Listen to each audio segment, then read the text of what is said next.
Good evening. During the milestone 100th General Assembly, House Democrats have worked to defend the interest of Missouri citizens against the damaging and sometimes dangerous policies advanced by the radical right-wing agendas controlling the majority party. House Democrats fought for local control. We opposed attempts to tell Missouri communities how to run their school districts. We stood for the rights of rural communities to decide how best to regulate large corporate polluters. House Democrats fought for taxpayers, demanding answers from the Department of Revenue and ultimately forcing the resignation of its director. We worked to protect taxpayers from DOR's withholding debacle and the GOP tax policies. House Democrats also fought to add accountability to tax subsidies the GOP passed for corporations, to ensure taxpayers get a fair return on their investment and that we aren't subsidizing layoffs with taxpayer money. And we fought against another proposed tax cut for the wealthy that was so irresponsible that Republican leadership thankfully didn't even bring it up for a final vote. House Democrats fought for individual liberty by seeking criminal justice reforms to help end debtors' prisons and other practices that criminalize poverty. We stood up for the rights of free speech and academic freedom and against efforts to muzzle college professors who say things Republican lawmakers just don't like.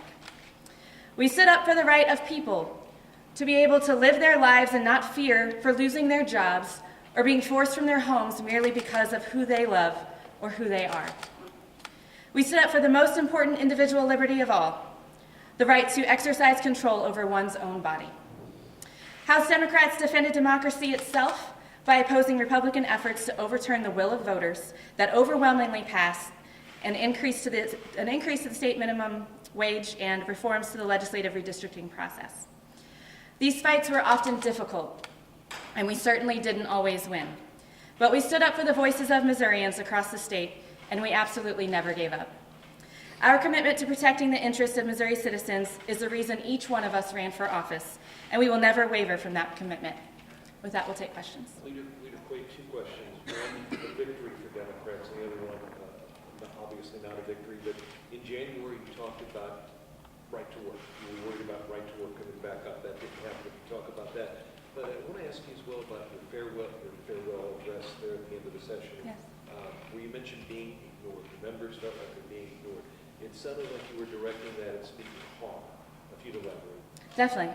Well, we talked a lot during the budget process that this was the first time a Democratic budget amendment was not allowed in the full committee or on the House floor. This is the first time since the Republicans took control of the House that the minority leader didn't have a single bill move. So few of our members got hearings, it was laughable. And the PQs were record-breaking compared to the years that I've been here. Now, I know folks often say that it was way worse a long time ago, but we all just got here. In the right to work? Yes, so we were happy that didn't move. I think that the very amazing campaigns that were ran and the loud voices of Missourians withheld, and that goes across the board on all the issues. The Republicans say that House Bill 126 could withstand the court challenge. What do you think? Do you think it could stick this time? I definitely, I don't know. It's no secret that it was designed for that court challenge, despite what folks may say.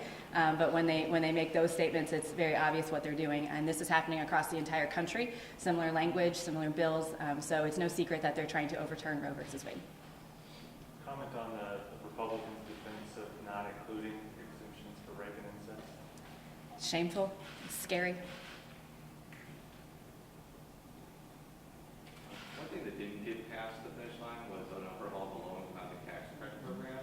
And the governor made it very, very, very clear to reporters like me that he wasn't going to be started if there wasn't legislation sent in. Because in the Kansas City Star's comments, he seems to be wavering a little bit on that. First of all, what's your reaction to that issue not making the finish line? And do you think the governor should stick by his commitment and not restart the program if the legislature does something? Well, I think it's safe to say that all of us have been frustrated since the former governor got rid of the program. It's something that all of our communities across the whole state utilize. And we have, frankly, no mechanism for housing for people in poverty right now. And so I definitely hope that the governor goes outside the legislature and restarts this program. Should he waiver? I think he should. We have people who need help. And this program may not be perfect, but it's better than nothing, which is what we have right now. I think at the beginning of the year, I asked you about the new state legislative redistricting system and how some members of your caucus don't like it, but I did notice do it, there was only one member of your caucus that voted for it. It's probably going to come back next year, and I wouldn't be surprised if they tried to reconfigure it to get more Democratic support. What's your reaction to it not making it to the ballot, and what are your expectations for next year on the legislative condition? Well, I definitely don't want to speak for my members who have gone back and forth on this issue. You know, some of us have didn't like the way that it was handled or the language was written, but overwhelmingly I can tell you that our caucus has said time and time again that they will stand with the will of their voters. For what happens next year, you know, we're going to have to wait and see, but as I've said and has said since the beginning of session, that overwhelmingly voters told us what they wanted, and it's our job to listen. What comes next now that 126 has passed for your caucus? Is there anything that you feel like your caucus can do now to help fight against that? We can win elections. After what's clearly been a hard-fought and sometimes frustrating session, how do you move forward as a group? You know, I'm very proud of the 46 people that stand with me every day. It is not easy to come here and be in a super minority and not get our bills heard and deal with what we have to deal with. It's tough, and these people are phenomenal. So what's next for us is we keep working, we keep digging, we keep fighting for our constituents and the issues that they sent us here to do, and we work tirelessly to flip seats in 2020. Thank you.